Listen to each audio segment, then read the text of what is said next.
Hi guys, Ativ here, and in this video, I'll be talking about my Week 2 predictions for the NFL. Shout out to Unbiased Election Projections for giving me the idea, and without further ado, let's hop right into it. So, coming in at the Thursday night game, we have the Bengals at Browns, and I'm honestly going to go with the Bengals winning this one. I think that the Browns played a terrible game versus the Ravens on Sunday last week, and Baker Mayfield couldn't do nothing.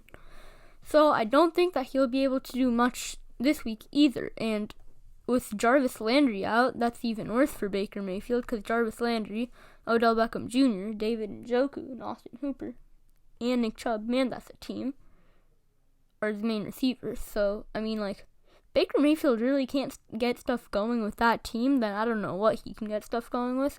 But I have the Bengals winning. It might be a close game, it might not be. I'm not very sure about that part. This is a Sunday morning game. It is the Giants at Bears, and I'm going to go with the Bears winning this one. It's an NFC matchup, but I don't think that the Giants will be very competitive. Mitch Trubisky had he seemed like he was actually knowing how to play football when he was playing versus the Lions in week 1. And, they came back, so you have to give Mitch Trubisky props for that. Although it was a great catch by Anthony Miller, I think that the Bears should be able to win this one fairly easily, I guess. This game, we have the Rams at Eagles, and honestly, I'm going to go with the Eagles winning this one. I feel like this is anyone's game. I wouldn't be surprised if the Rams won. And this, I feel like, will be a fairly close game. So, yeah. In this game, we have the Falcons at Cowboys. And honestly, I'm going to give the Cowboys the win here. Look, they did lose versus the Rams because of a pass interference, which I'm not sure if it really was a pass interference. I believe that was Michael Gallup who did it.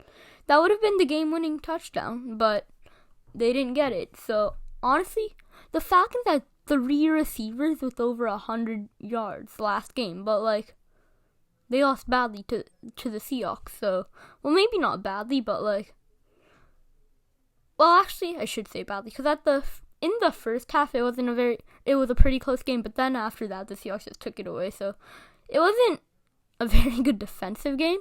Jamal Adams had a pretty good game, though, but I think that the Cowboys should win this one if they can play even half of what their talent is. In this game, we have the Panthers and Buccaneers, and I'm giving the W to the Buccaneers, their first win of the season. They had to play versus the Saints. They did not win. I think it was 34-23. Brady didn't have a great game either, but I think that this should be a bounce back game. You're playing versus the Panthers. So although it is a divisional matchup, the Panthers, they're somewhat competitive, but I don't think that they're as good as the Buccaneers. In the next game, we have the Niners at Jets. If the 49ers don't kill the Jets, then I'm going to be very sad with them. In this game, we have the Broncos at Steelers. I have the Steelers winning this. The Broncos, this is their second game, and it's another hard matchup. They just had to play the Titans, and Derrick Henry somehow got over 100 rushing yards, and it did not seem like he had a good game. He was getting stopped play after play, but he still somehow managed to get over 100 rushing yards.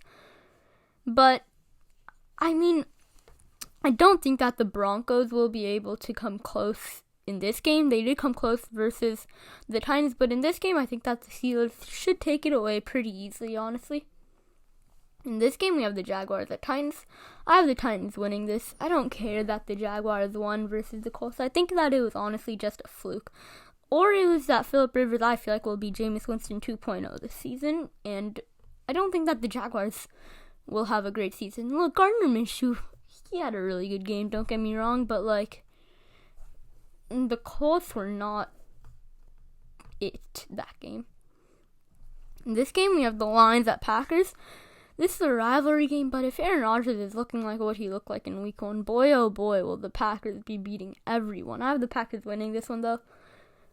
I mean, the Lions literally gave up that lead. They had a lead for like 3.75 quarters. And you somehow managed to lose, and it was the Bears. So, I mean, if that's what you're going to do versus the Bears, then imagine the Packers game. In this game, we have the Bills at Dolphins. The Bills won versus the Jets pretty easily. They should be winning versus the Dolphins pretty easily. The Dolphins lost their week 1 game versus the Patriots. The Bills have arguably the best secondary in the league, a great receiving core. Josh Allen's accuracy wasn't very great that game, but the Bills have a good enough receiving core to the point where they can get past that. In this game, we have the Vikings at Colts, and honestly, I'm going to go with the Vikings winning this one. I mean, the Colts had a very questionable week 1 performance, and I don't know if they'll be able to win versus the Vikings with that performance. Like, Phillip Rivers threw 2 interceptions and a touchdown and had, 375 yards. So, yes, he had a lot of yards, but 2 interceptions? Those are Jameis Winston type numbers. I'm sorry, Phillip, but I just gotta say it. So, I don't think that the Colts will be winning here. In this game, we have the Washington football team at the Cardinals. Sure, the Washington football team won. I'm still going with the Cardinals winning this one. The Cardinals won versus the 49ers, but that's not what we're here to talk about. We're here to talk about them versus the Washington football team. And they had a great week 1 performance, especially DeAndre Hopkins, who had a record for himself with 151 receiving yards versus, of course, the 49ers. So, I mean, if DeAndre Hopkins can keep that up, he's probably going to be the league leader in receiving yards this season. But, honestly, the Cardinals should be winning this one. In this game, we have the Ravens at Texans. I feel bad for the Texans because this is their 2nd game in a row versus one of the, if not the best team in the league, and I'm going to go with the Ravens winning this one. If the Texans even can make this competitive, I feel like that will be bad for the Ravens. But I don't expect the Texans to. No offense to the Texans. In this game, we have the Chiefs at Chargers. I have the Chiefs sweeping everyone in their division. So, yeah. In this game, we have the Patriots at Seahawks. I don't want to say it, but I have the Seahawks winning this. Cam had a great rushing game last game, but not a very good passing game. I think that the Seahawks should be able to stop at the rushing game with Jamal Adams and Bobby Wagner. So it's just a matter of whether they can stop the passing game or not, which I think they might be able to. But the Seahawks offense is pretty explosive. I mean, you have Russell Wilson, Chris Carson, DK Metcalf, and Tyler Lockett, and Greg Olsen. So the O-line isn't there, but other than that, Russell Wilson doesn't have to give this team as hard of a carry as he used to have to. So, yeah. And in the Monday night game, we have the Saints at Raiders, and I'm going to go with the Saints taking the W here. I mean, they should be able to take it fairly easily, but that'll wrap up this video, so thank you for watching, and I'll see you next time. Bye.